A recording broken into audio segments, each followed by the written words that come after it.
Grace, peace, and welcome to Podcast of the Wills, a podcast that treats Star Wars like a sacred text. My name is Nick Milkey, and I'm your host. And we're back on a Sunday night. We took last week off. It was Labor Day weekend. We had a long weekend. I don't know what we did. Living in a crazy busy household like I do, there's no telling what we did last weekend. But we took the week off from the podcast, and I'm excited to be back because we're doing something a little bit different. We're changing it up a little bit. We're going back to the original format of the podcast for the next few weeks. And we'll talk more about that in a minute, but I want to hit a couple of housekeeping items right here at the top of the show. Let me get my shared screen going on. First of all, t-shirts. I feel like I say this every week. For the first time in what feels like 3 or 4 shows in a row, they are not on sale right now at TeePublic. But TeePublic does sales like 2 times a month. I'm sure they'll probably be on sale next weekend. But if you would like to go get a t-shirt and support the show, we've got the Podcast of the Wills logo t-shirt. We have the Dad Batch t-shirt from Bad Batch this season. We have the Heroes of the Mom CU t-shirt, which is the podcast I do with my wife and my daughters about the Marvel Cinematic Universe and trying to expose my wife to those movies who has no idea what any of them are about. And then we also have the hashtag Spark of Positivity shirt, because we are all about positivity in this Star Wars fandom. And our show is certainly one that wants people to have fun, enjoy Star Wars, because Star Wars is supposed to be fun. So definitely want you to check those out. The link is available in our Twitter. I'll put it up on screen in a few minutes. You can check it out. It's not hard to find. If you go to TeePublic and search for @WillsPod, we are in there. The other thing that I wanted to cover just very quickly, I have said many times, this is not a news show. I don't need to break news. There are lots of outstanding news shows out there. There are lots of people that do leaks and spoilers and recaps and all that stuff. We did do Mando recaps, and we may, do Mando recaps or Boba recaps again in the fall or in December. But we are not a news show. But I do want to recommend to you my favorite Star Wars news show, which has been dropping once a week, and it is Disturbances in the Force. And this is my buddy, Pete Fletzer. A lot of you know Pete from around the galaxy. Pete has been doing a really, really great job with 5 to 7 minutes every week, rounding up the top 4 or 5 Star Wars stories that you need to know. There's no spin. There's no opinion. It's straight up Star Wars news. What's been going on? Video games, movies, TV shows, all that kind of stuff that come from credible sources. And it's not clickbait. It's not, like I said, it's not opinion or editorial. It's just, these are the things you need. And I know everybody's busy. Everybody has lots going on in their life. In fact, I saw somebody actually tweeted earlier this week that they love this show because they're so busy they can't keep up with everything that's going on. So this gives them a really great, whittled down, filtered version of the week's wrap up in Star Wars news. So I encourage you to check out Disturbances in the Force. It is in the Around the Galaxy podcast feed, and I think you will definitely enjoy that. So if you're looking for Star Wars news once a week, catch it on Saturday mornings. Just check it out. And if you listen to Pete do the news, I don't have to do the news. So Pete's doing the work for me. So works out for everybody. So check that out. Lots of good stuff there. Tonight, we are getting into, as I said, kind of the original format of this podcast. When it started, my co-host Steve and I decided, based on what he had listened to, which was called Harry Potter and the Sacred Text, which is a podcast all about the Harry Potter books, we decided, let's do a Star Wars version of that. Let's take Star Wars and basically do a Bible study, but instead of it being the Bible, our sacred text was going to be Star Wars, because we're huge Star Wars fans. Of course, there's lots of stuff to be mined from the Star Wars movies, books, TV shows, whatever. Not only, lessons within the universe, but lessons that we carry forward in our own lives. So we did that with episode 4. Some of you call it New Hope. I like to call it Star Wars. And we did that. That was kind of the original version of this podcast. And then we did episode reviews, trailer breakdowns, what you have been so kindly enjoying with me over the last 5 or 6 months, the Sunday night show with the top 7 and the cocktail and all that. But having a break last week gave me a chance to kind of come back and say, let's do the next round of what I'm calling our canon studies. So we are starting tonight with The Empire Strikes Back. I put it out on Twitter this week, and as the week's going forward, I'll put the time codes up. But we are starting with minute 0, the very beginning of Empire Strikes Back, and we're going to the 18-minute and 15-second mark. And tonight we're going to dig into that Bible study style, but I'm not going to do that by myself. I'm going to bring in one of my favorite people in Star Wars podcasting, one of my good friends. He is one of the co-hosts or one of the two hosts of the Holochronicles podcast. He has a collection that I am always jealous of. He has been very great to me to share things, send things, trade things. And a lot of you that hang out with us know this person already, but if you don't know Holochronicles, you have to check out Holochronicles. It's everything you need to know about Star Wars collecting. So it is an honor for me to bring in on Podcast of the Wheels for the very first time, my good friend, Mr. Andy Lemiere. There he is. I'd say you're a returning champion, but this is your first time being here. So thank you for being here.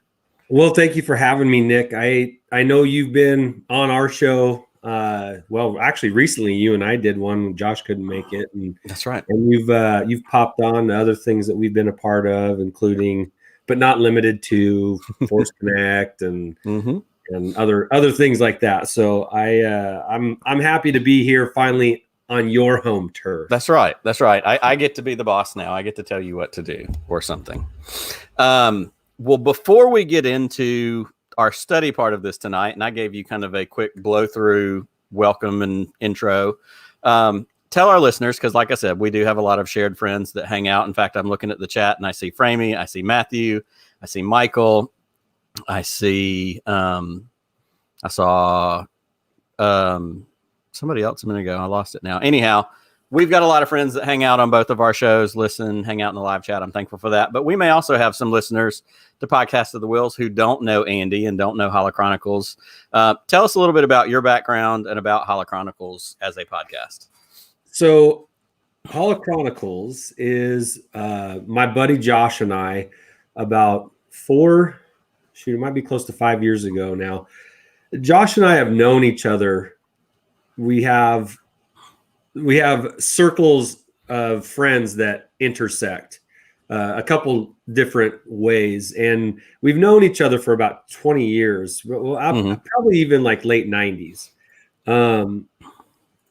But about 5 years ago, through a mutual friend, like, oh, hey, you should talk to Josh. He's kind of a collector of, toys and collectibles, and you kind of are too, and you guys should hang out, see each other's stuff, basically. And then from there, we made a trade, and then we've been in regular contact since that time, to the point where the last couple of years we've been doing this weekly, try to do it weekly podcast where we talk about toys, collectibles, what's new, feature anything from the vintage to sideshow collectibles and hot toys and weird stuff, posters, and I mean everything that we can get our hands on.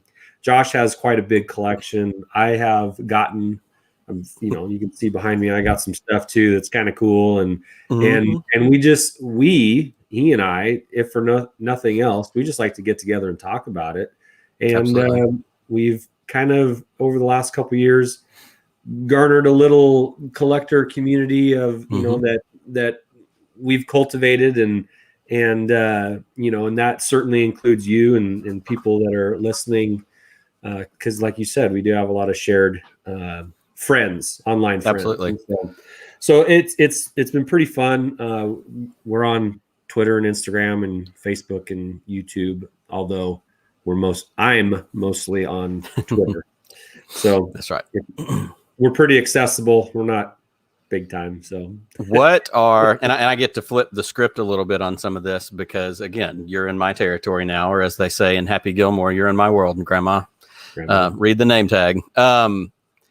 Scotty J-Ro in the chat wants to know, are you his online friend?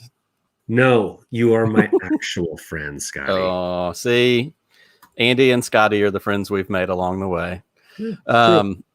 So let's talk about your collection for a minute, because I know a little bit about your collection. We have, because you live on the West Coast, we have some good late night, for me, not middle of the evening FaceTime calls for you when you're working in your collection room, you're, trying to figure things out.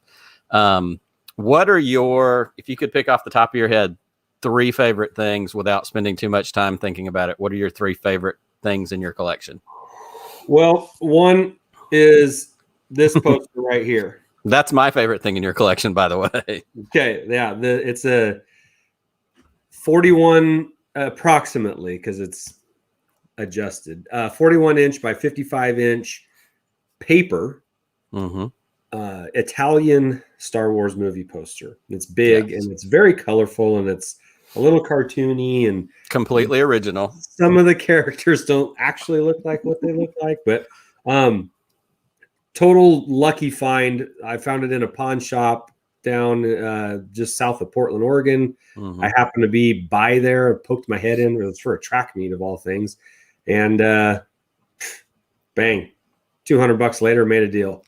Amazing. And it's like the frame, I got it framed at Hobby Lobby or something like that. Mm-hmm. Framed with more than the actual poster, but it's just like, that's what it's big, first of all. And then when somebody comes down, they're like, oh man, what's that? I always get that. What's that? Because it's just not quite Star Wars looking enough to like, what is that? Is that Flash Gordon? Is it a knockoff? No, it's the actual Star Wars movie poster from Italy. But well, that's got to be in the top 3 for me. For sure. As far as like, I've got vinyl cape Jawa. Yes. In the case back there. In the case, definitely. Yeah, that was a lot more intense than I've probably let on. I've talked about it a couple times how I got it. I got it from a guy in France.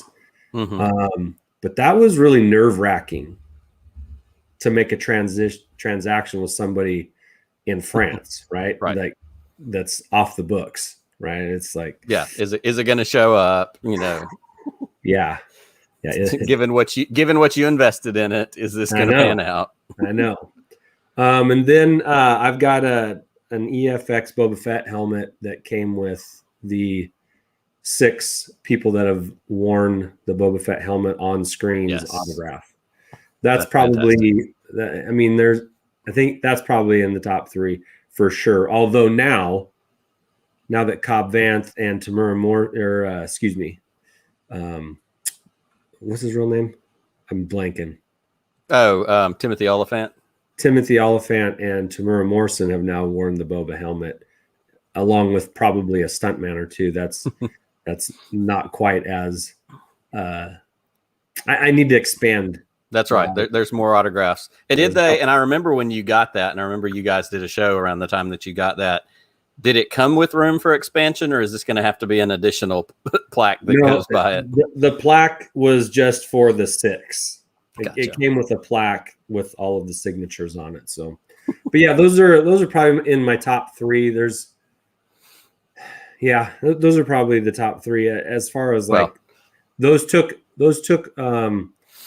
each took a long time to come to fruition. Like the poster, once I got the poster, it took about 2 months to get it framed because it was really big and it just took a while. They were really slanted and stuff.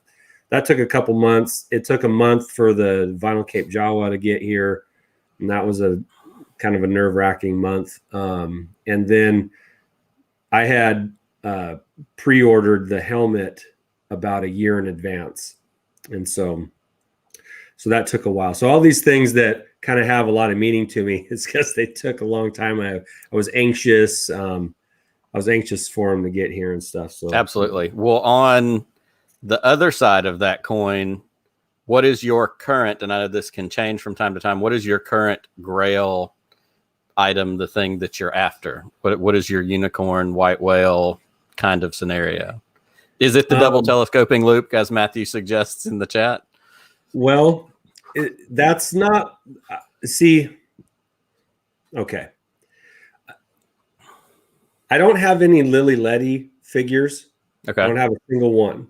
Right. And I would like to. I think that's probably like the next step for me in my vintage figure. I don't do a lot of modern collecting. The occasional thing that I might kind of like, it's usually clone related, but sure. But I would like to start maybe getting a few Lily Lettys, which in that group would be like a Boba Fett and a hoodless or a removable hood Jawa. Okay. Those would be probably two of the bigger ones. The double telescoping Luke is on the list, but I feel like that's attainable. Like, sure. I mean, they're spendy. It's not as elusive as some of those other things. Yeah. And so I don't know. Just to do a little side plug here. Yes, please. On Tuesday, we are going to be talking Grail items on our show. Well, there we go. Very timely of me. Yeah. I didn't know that, but we'll pretend like I knew that. Wink. You can send my check later with that Italian Star Wars poster behind you. Well, and that's, of course, you and I talk really regularly about collectibles, and a lot of our collecting likes and tendencies are very similar. Most of the stuff that I have and collect is vintage stuff because as a kid growing up with it, wanting to recollect the things I didn't have, the modern stuff is neat, but it just doesn't do it for me. Like, and the exceptions are, I really like the retro collection. And for me, as somebody who tends to lean in the direction of wanting to be a completionist, that's an easy thing when those waves come out to be able to go, okay, there's 6 or 7 of those, and get those. And so there's, tricky ones along the way, like the one that goes in the Trivial Pursuit game, or I'm actually still missing 2 from the first original run of the retros, and I could get them. I just haven't bothered to take the time to get them on eBay. I feel like we had a set for sale recently on something that we did. Was it that auction? Oh, wait, that was the Mando set, and I have those, Andrew. Nice try. But the other thing... We had a Star Wars set, too. Maybe framing those. That's right. But the other thing that you and I share is our love of Star Wars artwork and posters. I mean, you obviously do a lot with posters. I love the artwork, especially I'm a sucker for concept art stuff, anything Ralph McQuarrie, again, anything vintage. That Italian poster, every time I see it when you're on a screen somewhere, when you're in your room, not over at Josh's doing the show, I'm just fixated because I just look at it. And that would probably be one of my Grail items, would be to find, that poster. Well, but I love it's going to take up some real estate. This is true. And that's not something that I have a lot of. Oh, wait, here it is right here. Framey chimed in, and we have the retro wave one from the charity auction. Yeah, there it is. Oh, I thought so. Yeah, that's right. But so I share your affinity for the posters, the artwork. I have loved, you have landed, and of course it sends me on late night, hunts down the eBay rabbit hole. The foreign Star Wars posters, like those are always a pleasant surprise, always fun, just the right amount of weirdness. Yeah. And so, there's so much fun in that, but it harkens back to, the very kind of, to me, the very visual origins of what Star Wars was, and storyboards and the things that we saw with the Ralph McQuarrie art. So I always enjoy watching Holochronicles for sure. And, seeing you and Josh talk about your collections and the things. And, and for anybody that doesn't watch Holochronicles, they give great tips. They talk about, advice for collectors. They also share other people's collections, which I think is another great feature of the show. When you do show me your collection, and you've had on so many different folks that have come through and had just, we always joke, one of the jokes that I think goes around the collectors circuit is, that's awesome, and I get to enjoy it in your collection. So I may not have all the helmets that Pete has, or I may not have all the hot toys that Josh has, or something else, but I get a chance to check them out because of the way y'all share your show, which I think is really fun. Yeah, one of the fun parts for me is seeing other people's collections, because like, even though Josh and I, we live in the same town, we have the ability to pop over to each other's houses. If you looked at his collection, way different than mine. Sure. And that's the case with everybody's, right? Whether we always say, whether you have a shelf or whether you have a room or a house full of Star Wars stuff, like there's it kind of, it connects us all together, like just like the Force. Just like the Force.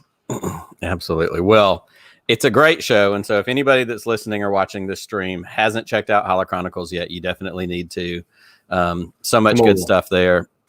Let's do this before we jump into our study. The other part of what I want to kind of quiz you about, and you and I have talked about this, but to be perfectly honest, I've forgotten the answers. You and I are right around the same age.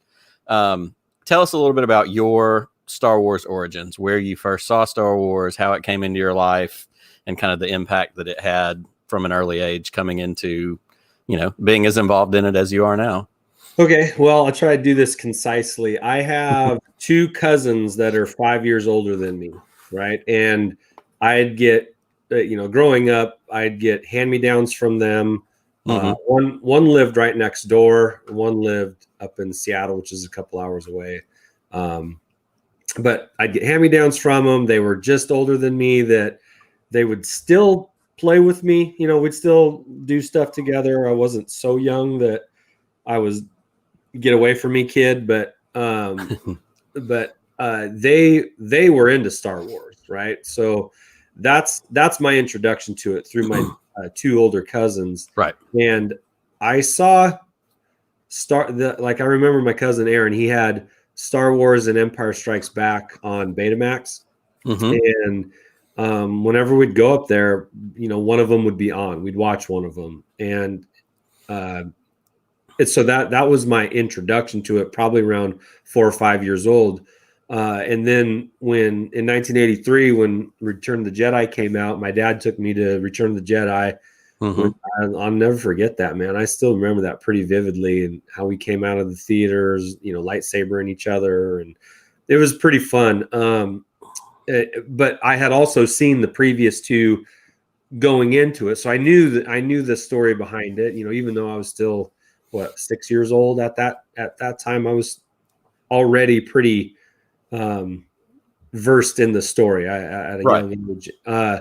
Now, I didn't have a lot of Star Wars toys growing up. I had some, but not a lot. That got turned more to G.I. Joe, and that's a different story. But that was more out of convenience than out of necessarily. I mean, I loved G.I. Joe and watched the cartoon after school, and I was a devout G.I. Joe enthusiast, no doubt. But I've always loved Star Wars. Now, fast forward to the Phantom Menace, 1998, when the hype starts building, and that I was just graduating from college in 98, 99, and so the movie comes out, like, I see it 7 times in 6 days.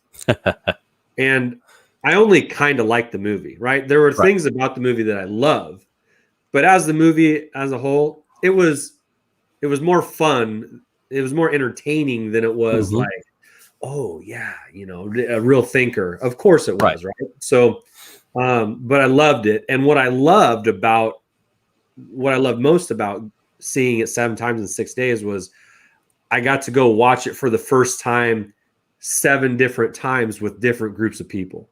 Nice. And so that first one was for me.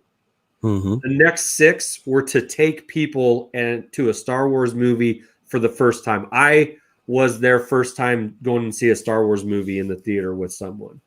And, I'd be like, I'd be like this, get ready for this, man. This is awesome. Wait for it.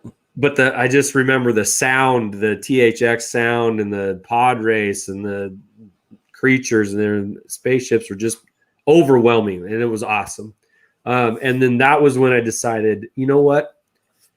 The current, like, this was Phantom Menace figures. People are just buying them and not opening them. They're like, this is the very, very first time, like, I knew adults and I knew people my age were buying the toys and not opening. And that's the first time I really kind of experienced that firsthand.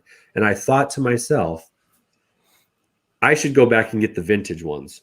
Right. If this is what they're doing for the ones now, I should go back and get the vintage ones. And so it's been 20 years. Yeah. But that's when I just started kind of, at least when I had a few extra bucks to spend, I'd go get something Star Wars, but vintage, from 77 to 83, 85, I should say. And then just it's been a bit of a journey ever since. So that's my origin story, and I'm sticking to it. I love that. And two quick follow-up questions to that. One, when you saw the Phantom Menace, because again, you and I are of an age that a lot of the people of our age that grew up with the original trilogy and then saw the prequels when we were in college or getting out of college went through that kind of love, hate, love back to loving again relationship with the prequel movies. Did you always love the prequel movies? I feel like you have, and I think that's fantastic. Here's what I'd say. I never hated them. Sure. There were people that were like, oh my gosh, this is so cheesy. And, right. Jar Jar Binks is just a money grab for little kids. And, a lot of the same Ewok arguments. Correct. But it's like poetry. It rhymes. I felt like I at least could understand why the decisions were made to have the decisions that were made. Meaning that I never looked for Star Wars, or I never looked at the prequels, I should say, as being something that I needed to really do some mental gymnastics about, right? Like if I think about, and this might be a timely reference due to the recent trailer drop, the Matrix series, like I could really twist myself into some knots trying to interpret everything about the Matrix, probably more so than the Wachowski brothers intended. Intended to. But I never had to do that with Star Wars, and I appreciate that. Yes.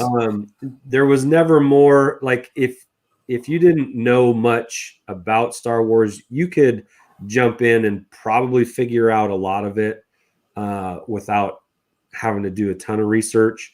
And so that makes it accessible for a lot of people. Now, the diehards are a little more picky about it, and I understand that. Sure. But if you put, if you make your predictions, your expectations, you're going to be disappointed. Josh and I say that all the time. So yeah, and I love that phrase and I've used that, borrowed that from you guys before. I think that's a great way. It's fun to sit around and theorize and play what if and whatever. But if you let that ruin the experience for you because it didn't go the way you thought it was supposed to be, you've kind of missed the boat altogether. Yeah. And so I tried to carry that through the sequels as well. I don't hate the sequels. There's some really great stuff in those movies, and, some things I'm like, whatever.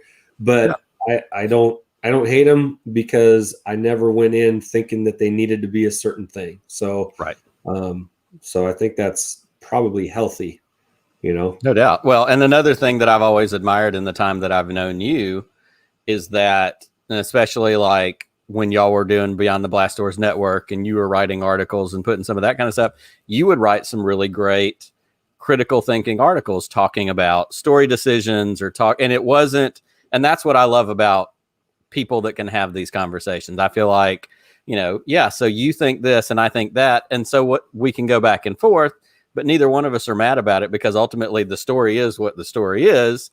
And we can walk away from it and go, yeah, that would have been cool. Or, yeah, I see where your point, but I still think it would have been this way without, as I always like to say, without having to set my sofa on fire because I'm so mad because you don't see it my way or you don't, I've always appreciated the analysis and the way you've been able to look at, because I've heard you talk about the sequel movies and we all have things that, as a general rule, I wish the classic go-to, I wish they had called it a holocron and not a wayfinder, but they didn't. I'm not going to be mad about it. It's just the way the story goes. And the other question I had, and I actually have a tag to go with it that Framey put in the chat, that prequel era, ever since the original, of course, all the tales about the original toys, pre-orders, and them kind of playing catch up on all that, even up through today, is the prequel era the peak of the Star Wars toy eras? Because I feel like it was. So I'd answer that a couple of different ways. Well, I'll answer it with a caveat. Yes. For in-store purchases, 100%, no question. Right. Shelves were stacked. Right. Unlike stores you go to today where you can't find anything anywhere. Right. It's not, I guess maybe even in that regard, the original trilogy, like you can go back and those pictures. When you see those pictures that people put up of like Toys R Us in the early 80s, it's like, turn me loose and don't look at me. Yeah. So, I mean, like, as far as that goes, as far as in-store purchasing goes, I would say that prequel era nailed it, because marketing was everything they learned from the original trilogy they built upon. Right. So, like that, they hit the ground running with Taco Bell, Pizza Hut, just Burger King and McDonald's. They all sorts of promotional merchandise on everything. Like, you can find a Star Wars logo on anything from the 80s, right? Correct. Their Phantom Menace and prequel stuff, they did all the same. They hit all the right moves, plus turned it up to 11. That's right. Online purchasing at that time was still not like people weren't fluid in that form of transaction. So in some, so here's the caveat. As frustrating as it can be with the lack of things in the shelf, your ability to purchase things online has gone way, way up. Even if that still frustrates you, it's still gone way, way, way up, so that, you don't have to leave your house to purchase something. And, that opens the door for a secondary market and scalpers and all that. There's a whole ball of wax there, but there are parts about now that are better than back at that era. But you've got the golden years in the original trilogy, where you could just go down to, like, it was Bob's for us in our town. You could go down to Bob's and they had toys galore. They were never out, right? Now it's Target and Walmart and to varying degrees of success. But we also have things now, like the figures now are so much better. Like, they're articulated way better. But, Black Series is a little bigger, so I mean, that's kind of cool. There's just more. Like, there's more, and so in that way, I feel like that's better. And now there's things like HasLab projects and Sideshow collectibles and helmets that you could have a helmet of anything now if you get them custom made, or Black Series makes a reasonably priced helmet for what you're getting. And, I mean, there's just so many more options and choices that I understand there are frustrations that go along with that, but I think we're still living in a golden era of purchasing things. It's, again, just not much like the sequels. Maybe not every decision that gets made is one that we would have made. Right. So I don't know. That's me being optimistic about the state of affairs. Well, and I like it. And, like you said, to see those pictures of the early 80s and to see a Toys R Us wall that was just slam packed for, all the things that were available there, and to not have that available now. The question that Framey asked that I really liked was, they said people were filling carts, and that's why there are still so many around now. And in most cases, the values didn't hold. But their question for you was, is there an episode 1 item to be on the lookout for that may be a little more scarce or hard to find? Oh, well, I don't know. So here's what I would say. It's not scarce or hard to find, but I think everybody needs a carded Darth Maul in their collection. Okay. Because he was such an awesome villain, because we knew nothing about him. He looks awesome. He had a double-bladed lightsaber. That's right. Which we had never seen. And so I think, like, and this maybe is a good thing, they're pretty easy to find and they're not that expensive. But like a carded Darth Maul, like I don't have a lot of Phantom Menace items, but I got one of those because he made an impression on me. And absolutely. So I think if there's something about the Phantom Menace that made an impression on you, whether it was a creature or a figure or a ship, like, I really, really dig the Naboo Starfighter and like the Padme Star Cruiser. Yes. The big one. So this actually both of the silver, actually all three of the silver ones that she got to fly in the prequels. Like those are really cool toys that I've considered going back and getting, just because I thought they were pretty sweet. And so that's gonna resonate to anybody. Now those ships, especially the Amidala ships, those are spendy. Those are tough to find because they were big. And they were the princess's ship, which means they didn't have like missiles and machine guns on them and stuff like that. So maybe didn't appeal to, like young Andy, like grade school Andy probably would have passed on that because it's just a big, sleek looking ship. There wasn't any machine gun, any death and destruction you could do with them. That's right. Just the transport, so. Totally fair. Yeah. So I think that probably just, it's got to ring different for everybody, but I would say everybody can and should have a carded Darth Maul. I like that. Well, I have now added that to the list because I also don't have a carded Darth Maul. So, well, that's fantastic. And I love hearing about that kind of stuff. But I want to pivot us into kind of our topic for the night. As I said in the lead up and in the intro, this is kind of the original version of how this podcast started. Was we went through Star Wars, we broke it down into categories, and we just, talked about it in kind of an isolated segment with an isolated topic. So we're going to do that tonight. I felt like to do things a little bit different. Sometimes when you're entering a sacred space or a sacred discussion, you need a good candle. So I have, I very craftily, created this before we got started. This is, and I'm going to throw a shout out to an artist I don't know, but I'm a big fan of, Alex Ramos. You can find him on Google. He has an Etsy shop.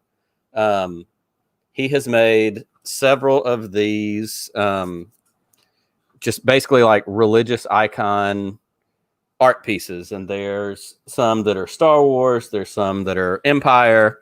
And I'm setting this on top of the unspecialized edition DVD box set back here behind me, just so that, we stay as close to Canon as we can. I know Scotty was here earlier and we don't want to upset him with, special editions and whatnot. So I got to ask, does the candle smell like a wet tauntaun? Of course it does, because, you think they smell bad on the outside, but the candle, it gives you that inside flavor. And what a great segue into what we're talking about today. I mean, it's right there. So we are talking tonight about The Empire Strikes Back, which is my favorite Star Wars movie. It is also my favorite movie of all time.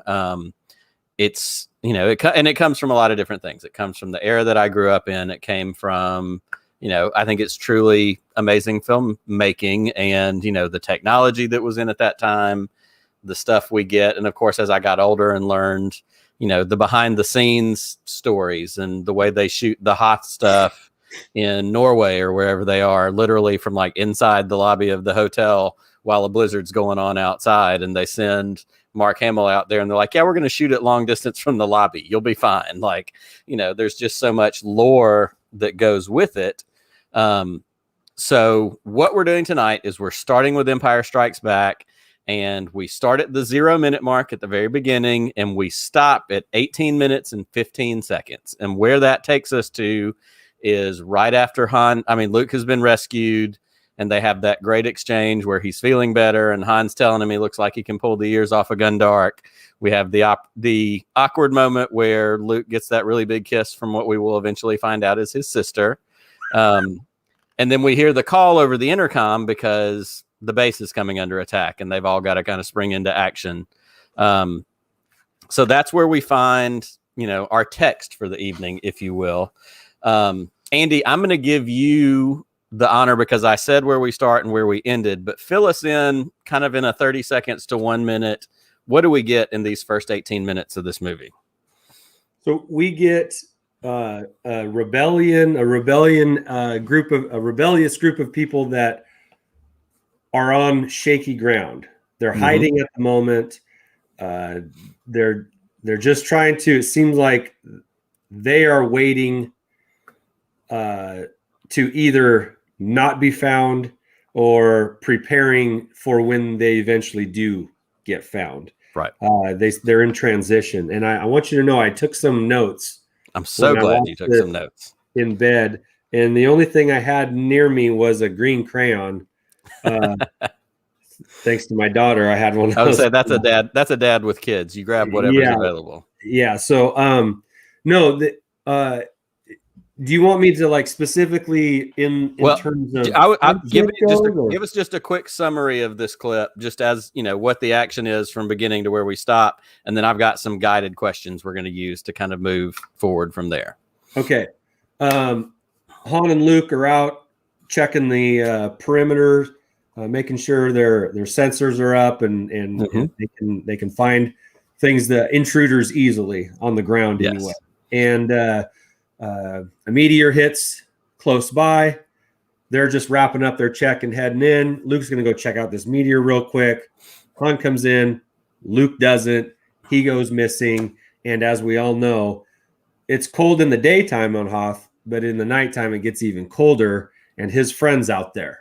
That's right. So then it's about getting Luke over the next few minutes. That's right. Yeah. And I love, of course, I love everything about this movie, and I can spend plenty of time obsessing about the visuals and some of the different stuff in it.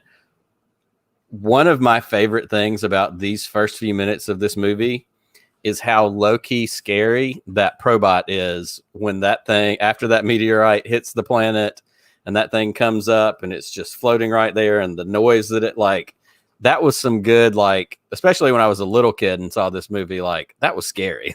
There was some stuff going on there. Yeah, he's got these mechanical arms, very Matrixy. Very Matrixy, that's right. It's ready to pull that plug right out of the back of your head. Yeah.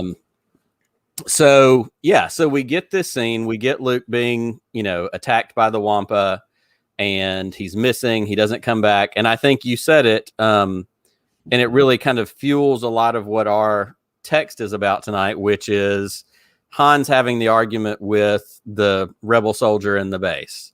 And he said, I want to run out, I've got to go look for my friend. He said, he's trying to talk him out of it. The speeders aren't ready. The temperature's dropping too fast. Your tauntaun will freeze before you reach the first marker. And right before Han says, then I'll see you in hell, which of course even now stands out as, so in Star Wars, did they have the same hell that we have? What is Han talking about? But he says, that's right, and my friend is out in it. And that's what drives this whole 18 minutes of this first 18 minutes of this movie, is this person who, what we know about Han Solo from the first movie is Han Solo is very Han Solo focused. He's a me first kind of guy. He doesn't have friends. That's right. He doesn't have friends. He has Chewbacca.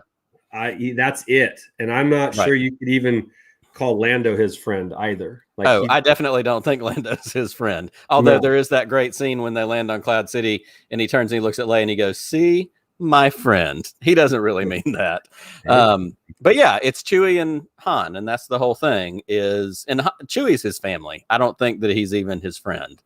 And so, we do get the hero turn at the end of Star Wars where he comes back, he blows, Vader's TIE fighter off of Luke so Luke can make that final shot. I think Luke yells at him when they're celebrating, I knew you couldn't stay away.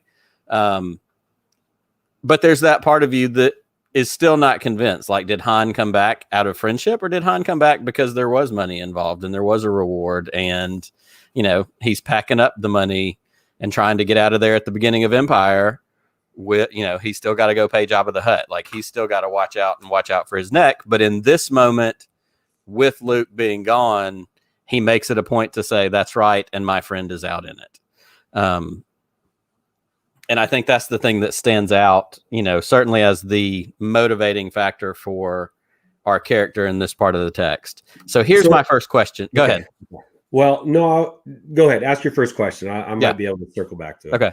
Well, and so my first question is, and I've got kind of just this little group of 3 questions. The first question is, what is the text telling us as we watch these 18 minutes of this movie? What is the text telling you, Andy Lemiere? So to the point, Han doesn't have friends. Okay. He just doesn't. He's got Chewie, and that's born out of a loyalty from Chewie, more so than Han's need for a friend, although he needs a friend and he needs Chewie. But here's what the text is telling me. Okay. Han has stuck around long enough to get himself a call sign. Right. Luke is Echo 7 and Han's Echo 3. I might have that backwards. But Han stuck around long enough to get himself a part of the group. Right. He's a guy, quote unquote. Yeah, he's now a guy in the group, which doesn't mean he has friends, but that does mean he has a group. He's been accepted. I've always, because it's definitely, this is definitely from Han's perspective. The first 18 minutes is all from Han's perspective, and they have a big brother, little brother relationship. You can tell from Star Wars that that Luke thought Han was kind of cool, even though he didn't always, put up with Han's crap. But he was cool. He was a smuggler. He's dashing. He's got a fast ship and a Wookiee, which is pretty sweet for a buddy. And so it's all based off of Han's perspective of friendship, because he doesn't have friends. Somebody that he cares about is in trouble, and there's no length he won't go to help him. And that's the awesome thing about Han. Not that he doesn't have friends or that he has a hard time making friends, but once you're in the circle, you're never coming out. Right? There's 3 people in that circle. There's Chewie, there's Luke, and there's Leia. Right. And that's it. And which, boy, this really unfolds down the road into the sequels and how tragic that all plays out with Leia and his son and stuff. But we'll save that for another conversation. Han calls him kid. Yes. Like 3 times. And it's like, he's like, Han, old buddy, do you read me? Like, old buddy, right? Hey, old buddy. They've got nicknames for each other. Hey, old buddy. What's up, kid? And, I'm going to go check out. All right. And then he cracks a joke with them. They are comfortable. They are friendly. They interact as though they are buddies. Right. And it still even plays out like big brother, little brother, because he calls him kid.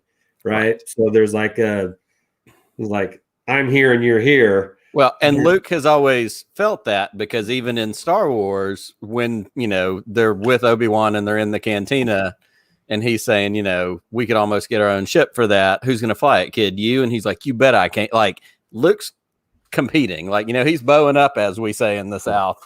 He's getting a little chesty because, he's a kid, but he wants to be on the level because, again, I think you're right. He admires Han. He sees something that he wants to strive for on some level. So then Luke doesn't report back in. He doesn't come back in. And Han's like, we need to find him now. And then there's a list of reasons why he can't. Right. The snowspeeders aren't adapted yet for the cold. Tauntauns are going to freeze. That's right. Temperature's dropping too fast. Yeah, and so his fear for his friend turned into he had to be more brave than afraid. Of course, I guess that's what bravery is: standing in the face of fear and achieving anyway. And so he had to. It wasn't macho bravado that took Han out into a near certain death kind of situation to go find his friend. It was whatever I'm feeling right now. How is he feeling, and how much worse is that? Because I got to go get it. Sure. And he already has established, like, he comes in and he saves Luke. Right. He did that in Star Wars. Right. And so the big brother, little brother comparison is also like, protector, like big brother protects little brother, you know, and that's kind of a trope, you know. So like he's got to do it again because Luke's just, you know, naive enough to get himself into a little bit of trouble.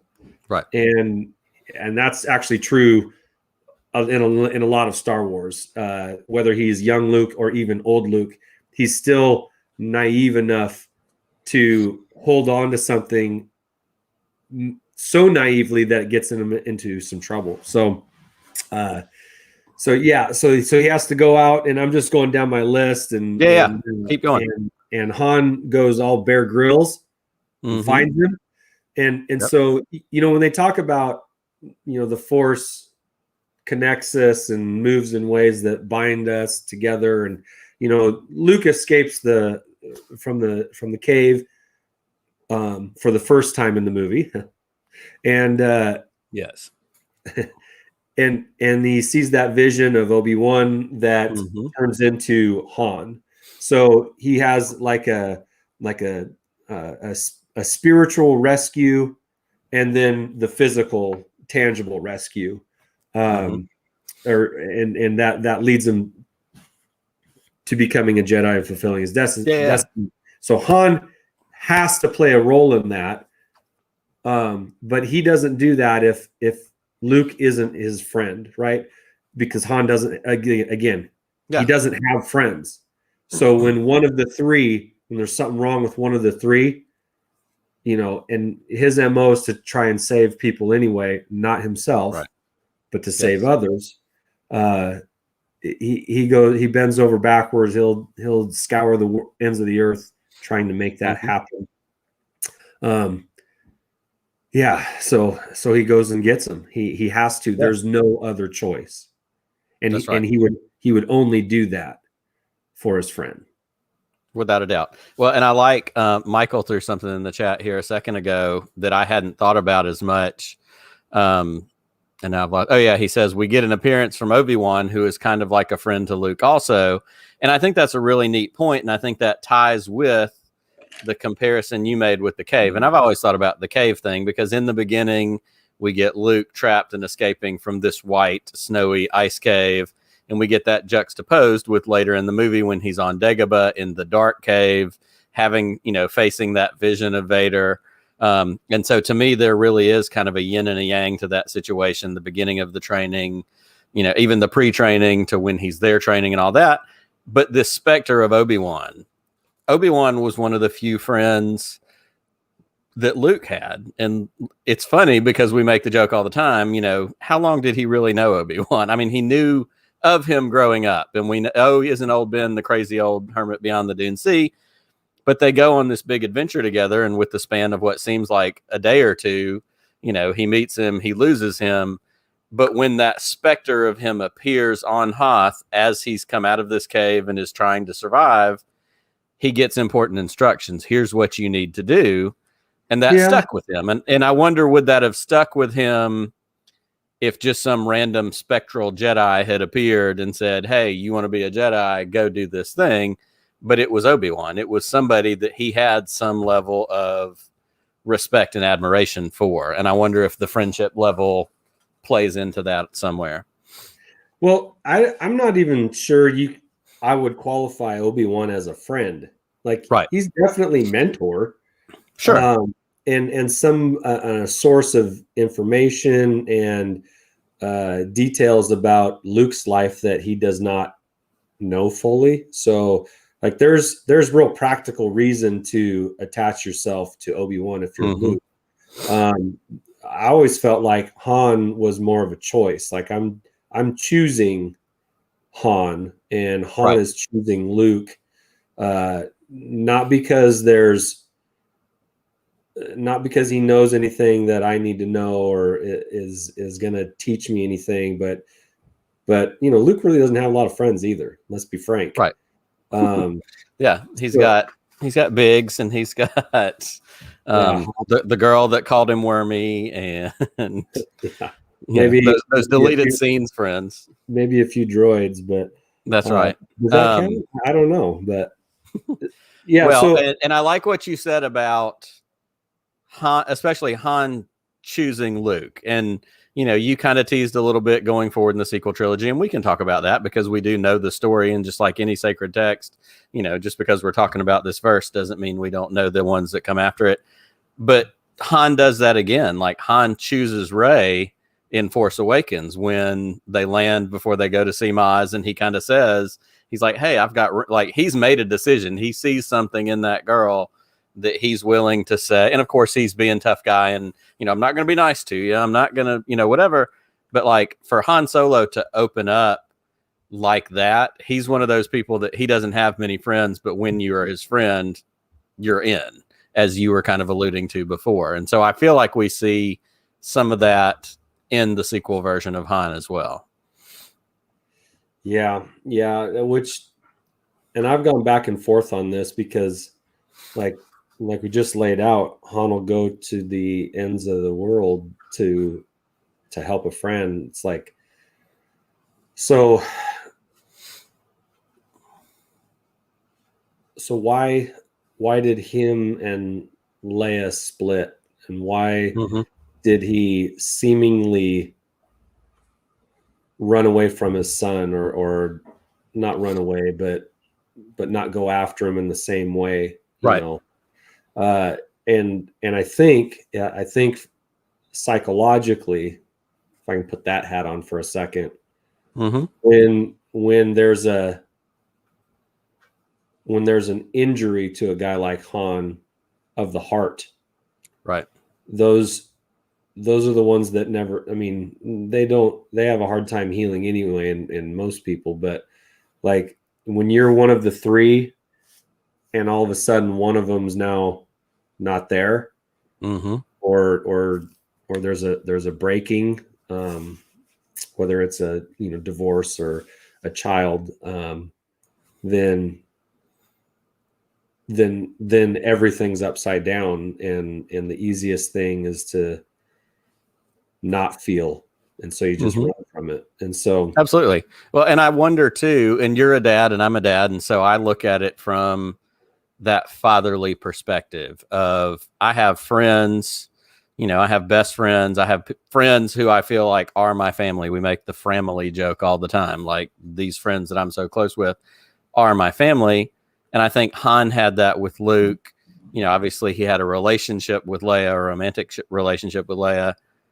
But I almost see the thing with Ben, and to try to answer your question of why didn't he pursue him with the dogged nature that in our text tonight, that he pursued Luke. He had people literally telling him, here's all the ways you're going to die trying to save this kid.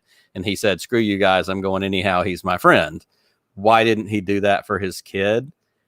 To me, it's that fathers and sons, and I don't have sons, I have daughters, but I think it's the father-child, like he was grieving the loss. Like he felt the sting and the failure of, how could I lose my child?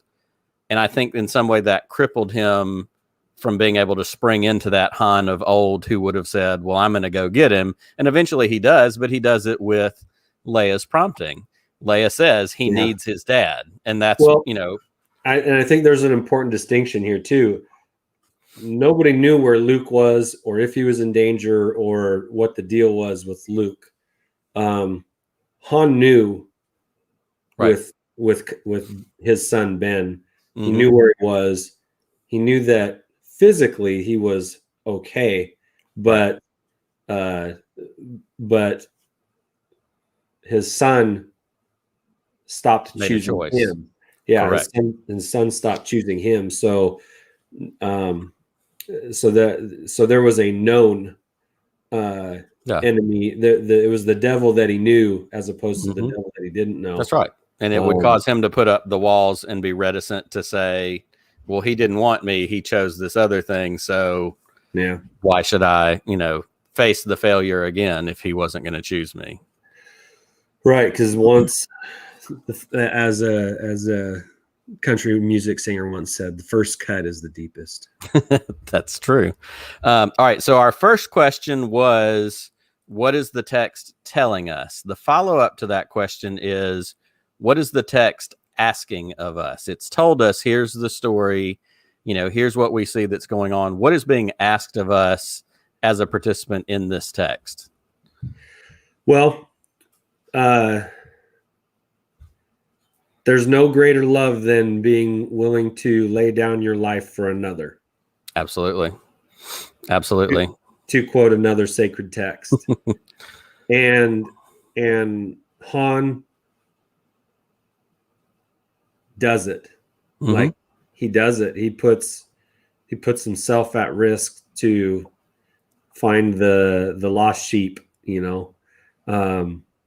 not that he's a shepherd, but right, because he loves that sheep, he Mm-hmm. loves Luke. And so he's willing to put it all on the line for his friend. And there's nothing more you can ask. Mm-hmm. There's nothing more that you can ask. Right. That's right. And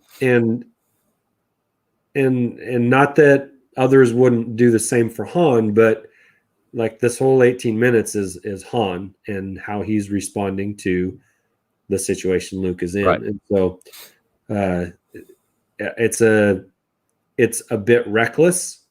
Mm-hmm. There's not a lot of thought put into it. The consequences are dire for mistakes. But Han's a guy that jumps in with 2 feet. Yes. Not knowing. He leaps before he looks more often than not. Yeah. Not knowing if it's 2 foot deep or if it's 20 feet Mm-hmm. deep, or if there's a current or if there's big uglies underneath the surface of that water. So, so what it's asking of us is, who in my life am I willing to do that for? Right.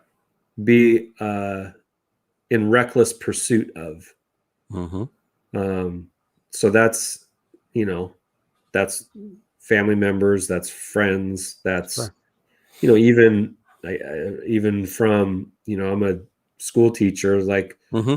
like how recklessly do I pursue my students' need for an education to try and improve where they're at, right, or make sure that they've got a lunch or a jacket, or something like mm-hmm. that.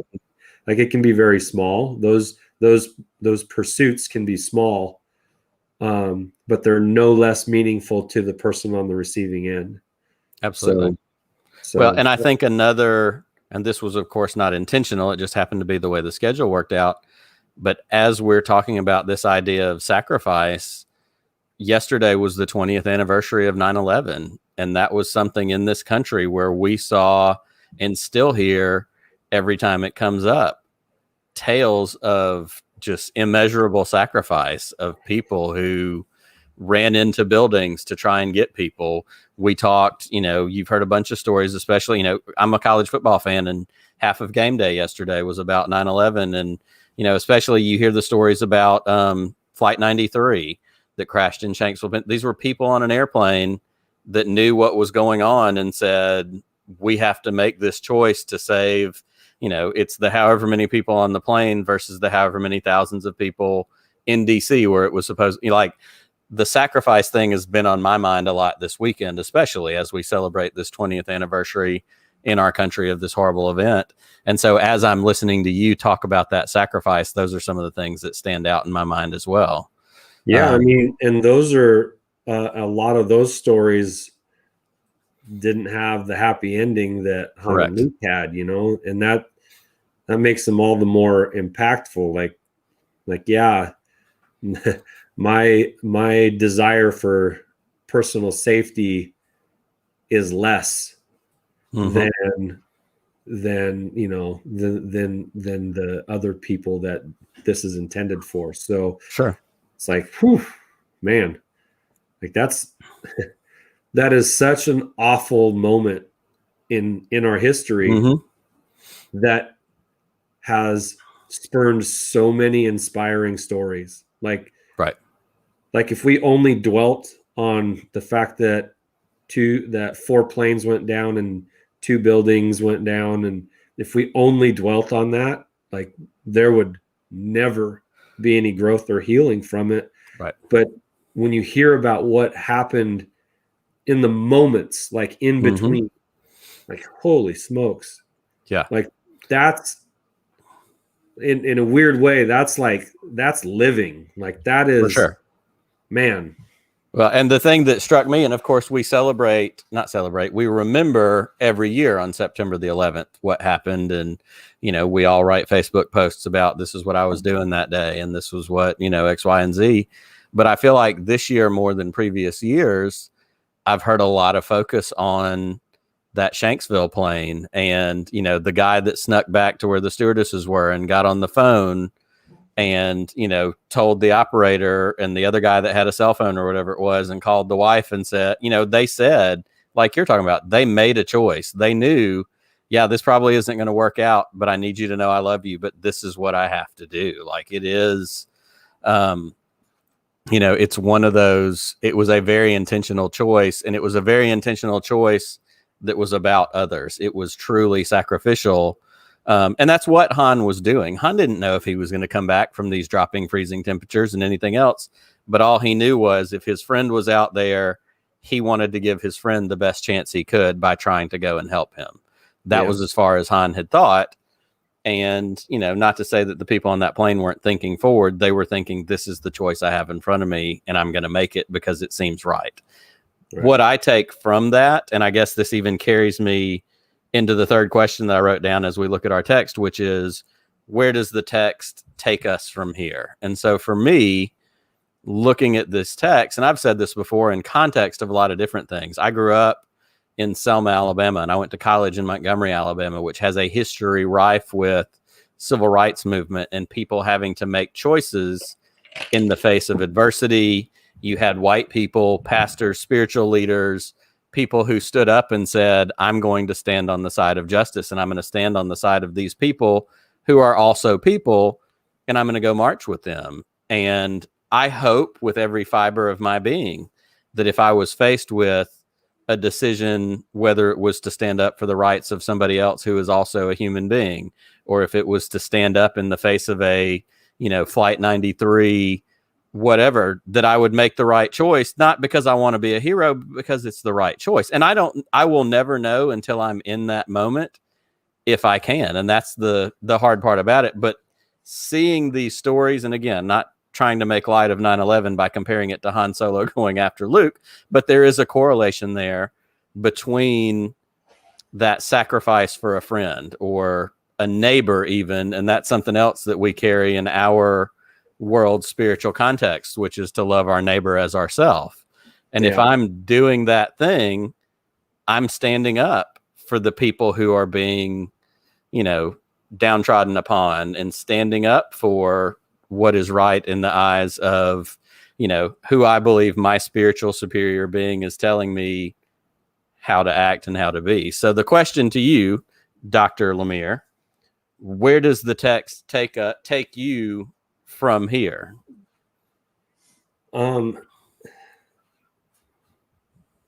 There's a quote, and I wish I could remember it because I just reminded of it. It has to do with like, do you think that I hold on to my life so tightly that I don't, that I fear death or something like that?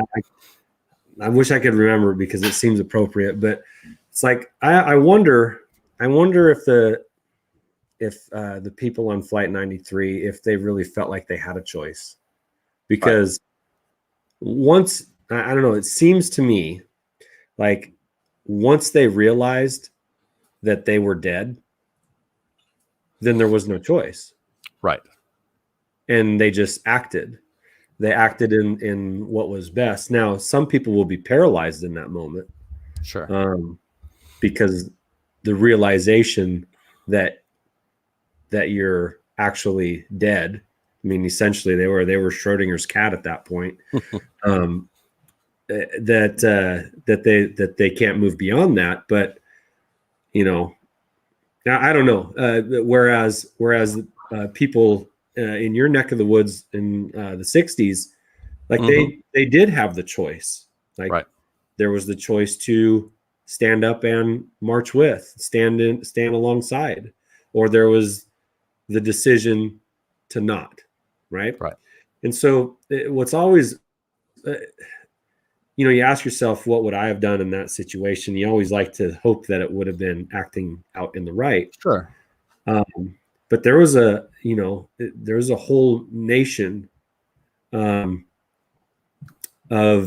Germans that stood by, while that's right, while Hitler's regime, and it's like everybody kind of knew what was going on, but they just like kind of ignored it or didn't talk about it. And it's like how could, and I know there's people that didn't, but as a nation, like there was more, I don't know. It's like death by 1,000 paper cuts, like right. If you make that decision, let it slide once and then twice and then 3 times, and you don't ever say anything, and you decide not to make the choice that day, which is making a choice. Then all of a sudden you find yourself in a place that, wow, that happened in my backyard and I didn't do anything about it. Now you're living in regret. Like, I don't think Flight 93 has regrets about what they did. Right. Because there was no choice. Maybe at least to those that acted, perhaps. And this is me speculating big time. Yeah. But when it's life and death for other people and you have a choice, like that's a little tougher decision to make because it's not on your porch necessarily. Right. It's like you're allowed the choice, right? Which is tough. But getting back to your question, the fact that at the very end of this 18-minute adventure that we're on with Han and Luke ends with Leia saying, "Guess you don't know everything about women after all," and giving Luke a kiss. and what kills me about this is Han and Luke's reaction to each other. Right. Luke's like, "Oh yeah," hands behind his head. He's like, prior to that, Han says, "That's to Yomi Jr." So again, with the pet name Junior and the big brother, I got your back. I'm always looking out for you. Let's not forget that. Who's, for all your force powers, buddy, I had to save your skin twice. So Han kind of in a very friendly, putting him in his proper spot. Right. And then Luke, Leia gives him a kiss. He's like, "Ha, take that, sucker." And then, but right as soon as that happens, Han's not mad at Luke. There's no there's no F off squirt, It's like, he's like, what does he say? Like, take it easy or something like that. Take it easy, yeah. Yeah, he's just, this is a Han and Leia problem. Yeah. This has, and how many guys would respond that way? Like, if you're a girl or you're a girl, right? Leia's nobody's girl, but like if your girl kisses another guy in front of you, you just gonna be okay with that, dude? Like, nope. Like, no, right? That's no longer my friend. That's like, okay, I got to reevaluate the situation here, and because maybe that guy's working against me, right? And so now he's not my friend; he's my competitor. He's my, dare I say, enemy. Han doesn't see that. He's like, "All right, take it easy, kid." And he goes, and cool, man. He's like off to, chase, argue with Leia in the hallway again. yeah, because he's able, because he's his friend and he knows his stance and where he resides with Luke. He knows that this isn't a Luke thing, right? This isn't Luke. He sees Leia doing what Leia's doing in that moment. It's not about Luke at all. It is not. It's still about Han and Leia for sure.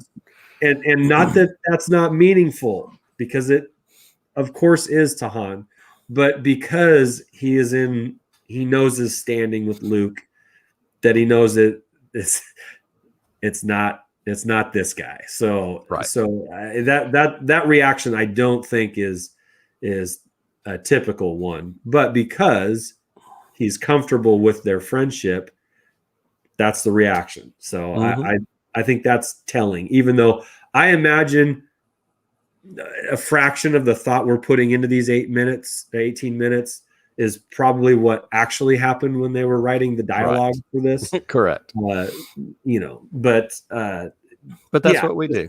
That's what we do. That's what we do here at Podcast of the Wills. That's right. Well, I have thoroughly enjoyed this conversation, and I really appreciate your insight. And as I said at the beginning, I love the way you look at things. You have such a great critical eye when it comes to Star Wars, but critical eye in a way that is the good kind of critical, not the complainy, whiny kind of critical. It's fun because this is what we do for something that has literally been around our entire life, and we spend as much time as we do thinking about it and talking about it and creating our own TV shows in our garage about it, or whatever. It's just fun to sit down and have these kind of conversations. So I can't thank you enough for hanging out with me tonight and breaking down this first segment of what I'm calling our canon studies. And I think this is a great way to kick it off. Before we get out of here, you did tease a little bit earlier. You've got a show coming up Tuesday. But give us some plugs. Tell us what you've got going on, where we can find you, all that good stuff. At Holochronicles on Twitter is the easiest place to get a hold of Josh or myself. It's usually me that responds, but Josh does from time to time. We post a video every Monday or Tuesday. Lately, it's been on Tuesdays just because of kid schedules and such. Yep. Because both Josh and I have kids in school. And this Tuesday, we've got a show on Grail items, vintage Grail items. That will be pretty fun, and might even pull out a few of the commonly tagged Grail items for examination. We are also on Instagram, but that's more like I post a picture of something and don't look at it until the next day when I post a picture of something. So like we post stuff and I try to make them interesting pictures, but there's not a ton of back and forth on there, but I don't think Instagram's really made for a lot of back and forth, but sure. Anyway, we are there. And as far as Facebook goes, Josh does the Facebook stuff. So if you get anything on Facebook, it's Josh. And then lastly, we do have a patron page. That I think we've got a really cool group of people that have chosen to support us in that way, and as a result, we've created a Discord server that anybody can be a part of, but we do have a little bit of exclusivity with our patron groups, or a group that is pretty fun, and I couldn't have chosen a better group of people to hang out, and some of them are in the chat here, and absolutely, we definitely appreciate them for sure. For sure, we talk about this, all the time. Not only I love the concept, and it really resonates more and more all the time in my life. Star Wars is so much about found family. We have, in all the different trilogies, these groups that become family and find each other along the way. And the Star Wars community is certainly indicative of that. And of course, over the last 18 months, I feel like this Star Wars podcasting community has become exactly what you said. You couldn't ask for a better group of people to be Holochronicles patrons, or in your Discord, or Podcast of the Wills listeners. And, I love going into hanging out in you guys' chat when y'all do a show, and telling my silly jokes and hanging out and trying to, it's like I saw a TikTok feed the other day, and you'll appreciate this, where it's these guys playing golf, and the whole aim of it is to try and back somebody off of their shot by just talking trash to them and making them laugh enough that they have to step back before they take their shot. And it's hilarious. And sometimes I feel like that's us in the live chat. We're like, what can we say to get Andy or Josh just distracted enough that they lose their train of thought? But it happens. But it is this community, and it's a community that's built around fun. And that's what Star Wars is supposed to be. It's supposed to be fun. It's supposed to bring joy. Your show totally does that. And I'm thankful that I've gotten to know you guys over this time. And I'm thankful that you came and hang out with me tonight. So thank you to everybody that hung out with us in the live chat. Thank you for being here tonight. If you are an audio listener and you're catching us this week, I hope you enjoy this conversation. It really has been a great one. If you don't follow us on social media, we are on all the different social medias at WillsPod. We try to make it easy for you to find us. If you're an audio listener and you want to check out the video version of the podcast, it's youtube.com/podcast of the Wills. We will be back next week with week 2 of Canon studies, and I look forward to announcing a little bit later this week who our guest is and what our topic is going to be. So until we are together, yes. You don't want to say what the topic is next week?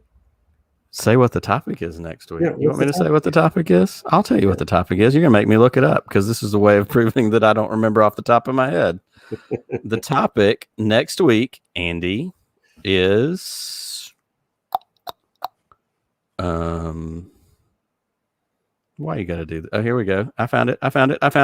It's retreat, because we're gonna come into like Imperials a weekend retreat. Like, I don't think it's a weekend retreat. I don't think this is Tamara Morrison at that spa in New Zealand after filming the Book of Boba Fett. I think this is the kind of runaway retreat, more like Monty Python and the Holy Grail. Yeah. So yes, our theme next week, thanks to Andy, is going to be retreat. So I hope you'll join us for that. I'll put some time codes on Twitter this week so you can read the text, quote unquote, and be ready to have this conversation with us again next week. So until we are together again, may the Force be with you always.